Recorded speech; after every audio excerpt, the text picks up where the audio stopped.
जी doctors के लिए ताली और थाली बजवाते हैं। मैं नहीं जानती कि वो कौन से डॉक्टर्स वो एक अच्छे डॉक्टर हैं, वो किस बात की सज़ा भुगत रहे हैं। हम हमेशा उनको एक भगवान का दर्जा देते आए हैं, लेकिन ऐसे में डॉक्टर कफील जैसे लोग जो असली डॉक्टर होने का फ़र्ज़ निभाते आ रहे हैं बच्चों को इलाज मुहैया कराने की, लेकिन सरकार ने नहीं किया।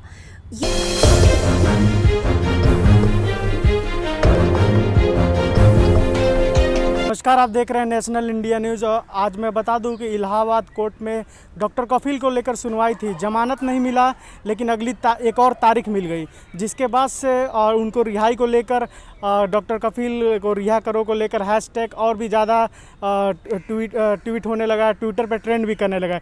इसी मुद्दे पर हमारे साथ बातचीत करने के लिए ऋचा शर्मा, जो एक सोशल एक्टिविस्ट हैं।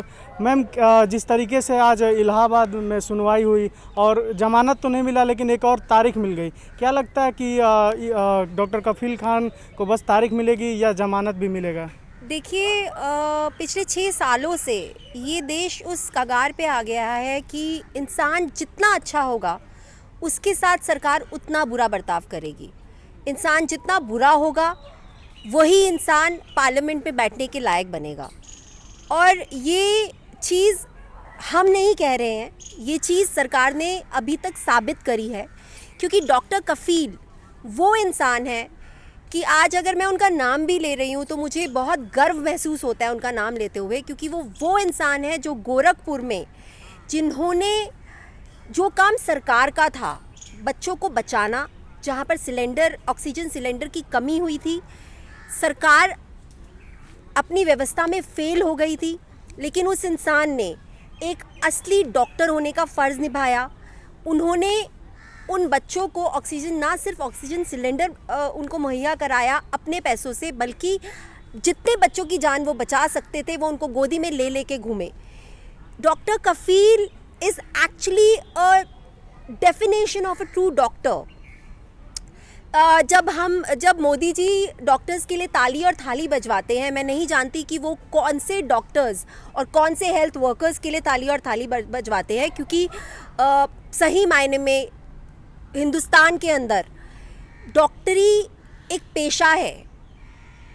हम बचपन से सुनते आए थे कि डॉक्टर भगवान होता है, वो एक मरीज़ की जान बचाता है। मरीज़ जब हम गोली खाते हैं, डॉक्टर की दी हुई दवाई खाते हैं, हम लोग इतना विश्वास करते हैं डॉक्टर के ऊपर कि उन्होंने हमें जो भी दिया है वो सही होगा और वो हमारी सेहत के लिए सही होगा, तो हम हमेशा उनको एक भगवान का दर्जा देते आए हैं।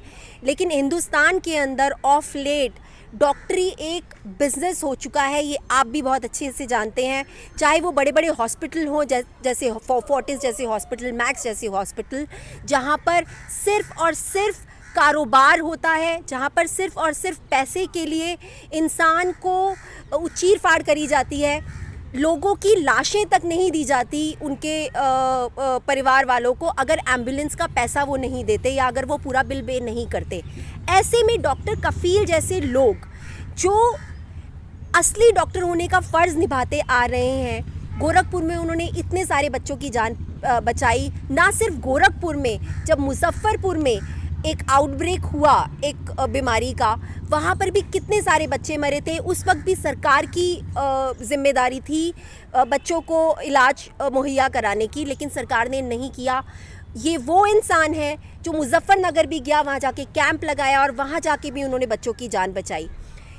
मैं सरकार से पूछना चाहती हूँ, क्या आज वो जो जेल में है वो इस बात की सज़ा भुगत रहे हैं कि वो लोगों की जान बचाते हैं, वो एक अच्छे डॉक्टर हैं, वो किस बात की सज़ा भुगत रहे हैं? मैम, इसी मुद्दे पर स्वरा भास्कर ने भी ट्वीट किया है। वो बस इस बात का सज़ा भुगत रहे हैं कि वो मुस्लिम समाज से आते हैं, मुस्लिम कम्युनिटी आते हैं, इसलिए उनके साथ ऐसा हो रहा है।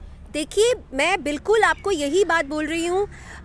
जब हमसे ये कहा जाता है कि आप क्यों हमेशा ये कहते हैं कि जो ये करंट सरकार है वो मुस्लिम्स को टारगेट करती है, ये हम नहीं कहते, ये सरकार हमारे मुंह में ये वर्ड्स डालती है।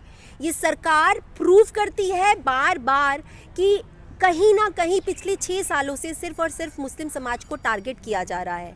मैं खुद हिंदू हूँ, मैं ब्राह्मण हूँ, लेकिन उसके बावजूद मैं ये बात खुद महसूस करती हूँ कि किस तरह से हमारे देश में यहाँ दंगे होते हैं। दिल्ली में मुसलमान मरता है, मस्जिदें जलती हैं, लेकिन मुसलमानों के ऊपर ही मुकदमे होते हैं, उन्हीं को जेल में डाला जाता है। तो कहीं ना कहीं आप इस देश में आपने एक ऐसा माहौल बना दिया है कि मुसलमान होना एक गुनाह हो गया है। और यही बात डॉक्टर कफील ने जब वो AMU गए थे, उन्होंने एक नॉर्मल सी बात बोली थी। उन्होंने सीधी सीधी ये बात बोली थी कि मोटा भाई सब लोगों को हिंदू बनाना चाहते हैं। जब से RSS का अस्तित्व आया है तब से संविधान खतरे में आ गया है, संविधान पर से भरोसा उठ गया। और उन्होंने कहाँ ये बात गलत कही थी? और ये क्या इतनी बड़ी बात है? ये क्या उन्होंने किसी का खून किया? क्या उन्होंने किसी का रेप किया? क्या उन्होंने भड़काऊ भाषण दिया? नहीं, ये 2-3 लाइनें उन्होंने बोली जिसके लिए आज वो सज़ा भुगत रहे हैं। आज इतने महीने हो गए हैं, इस पैंडमिक के दौरान एक डॉक्टर को आपने जेल के अंदर बंद कर रखा है। वो डॉक्टर जो आज अगर पैंडमिक के टाइम बाहर होता तो वो पता नहीं कितनी जानें बचाता। मैम, उन्होंने एक चिट्ठी लिखा था, वीडियो के माध्यम से भी उनकी बीवी ने बताया था कि उनके जान को खतरा अगर वो मारे जाते हैं तो आप लोग ये मत सोचिएगा कि वो उन्होंने आत्महत्या किया था, उनका मर्डर हुआ है। तो क्या लगता है कि उनको किसके वजह से खतरा हुआ? कौन लोग हैं जिनके वजह से उनको डर लग रहा है कि वो मारे जा सकते हैं? देखिए, मैं डरती नहीं हूँ किसी से। मैं सीधी सीधी आपको यही बोलूँगी, यूपी सरकार, योगी आदित्यनाथ की सरकार, जो सेंगर जैसे लोगों को, जो रेपिस्ट हैं, उनको कोई सज़ा नहीं देती। तब तक सज़ा नहीं देती जब तक वो लड़की आत्मदाह की कोशिश नहीं करती। सेंगर एक मुजरिम था जिसने रेप किया, ना सिर्फ रेप किया, उस लड़की के बाप को भी मारा, उनका एक्सीडेंट कराया। वो लड़की खुद हॉस्पिटल में रही इतने टाइम तक क्योंकि ट्रक से उनका एक्सीडेंट कराया गया, लेकिन उस इंसान के साथ कभी कुछ नहीं हुआ। 2 साल तक तो उसको सज़ा भी नहीं मिली और 2 साल तक उसको बीजेपी से हटाया तक नहीं गया। आज डॉक्टर कफील जैसे लोगों को जान का खतरा इसलिए है क्योंकि इस देश में हम देख चुके हैं कि जिसने भी इस सरकार के खिलाफ आवाज़ उठाई है, चाहे वो गौरी लंकेश है, चाहे वो जज लोया है, जिसने भी सरकार के खिलाफ आवाज़ उठाई है, उनको या तो जेल में बंद किया गया है या उनको मारा गया है। आज मैं विकास दुबे जी लेकिन एक ही कम्युनिटी के लोगों को जेल में बंद किया, जैसे मेहरान हैदर, सफूरा, सरजिल उस्मानी, मतलब एक ही कम्युनिटी को टारगेट किया जा रहा है। यही मैं आपको बोल रही हूँ कि ये हम नहीं कह रहे हैं कि मुस्लिमों को टारगेट किया जा रहा है, ये सरकार खुद प्रूव कर रही है ऐसा करके। क्योंकि CA NRC के प्रोटेस्ट में सिर्फ मुसलमान नहीं थे, CA NRC के प्रोटेस्ट में हिंदू भी थे, सिख भी थे, ईसाई भी थे, सब लोग थे। लेकिन आज जेल में कौन है? आज जेल में मिरान जैसे लोग हैं, सफूरा जैसे लोग हैं, खालिद सैफी जैसे लोग हैं, जो लोग समाज के लिए अच्छा करते आए थे, जिन लोगों के अंदर एक हिम्मत थी, एक ताकत थी सरकार की गलत नीतियों के खिलाफ आवाज़ उठाने की। क्यों हमारी आवाज़ों को दबाया जा रहा है?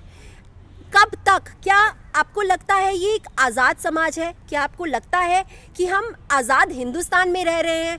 मुझे ऐसा लगता है कभी कभी कि ये अंग्रेज़ों के टाइम से भी ज़्यादा गंदा माहौल हो चुका है अब, क्योंकि तब तो फिर भी हम लोग प्रोटेस्ट करते थे, आज़ादी दिलाई, इसी तरह से आज़ादी दिलाई गई थी क्योंकि प्रोटेस्ट होते थे। लेकिन आज प्रोटेस्ट करने की सज़ा भुगती जा रही है एक पैंडमिक के दौरान। लेकिन मैम, आपने अभी बोला यूपी सरकार मतलब अन्याय करी एक तरफ से, लेकिन उसी यूपी सरकार ने तो विकास दुबे का इनकाउंटर भी किया। विकास दुबे कौन है, आप पहले मुझे ये बताइए। विकास दुबे शातिर अपराधी है।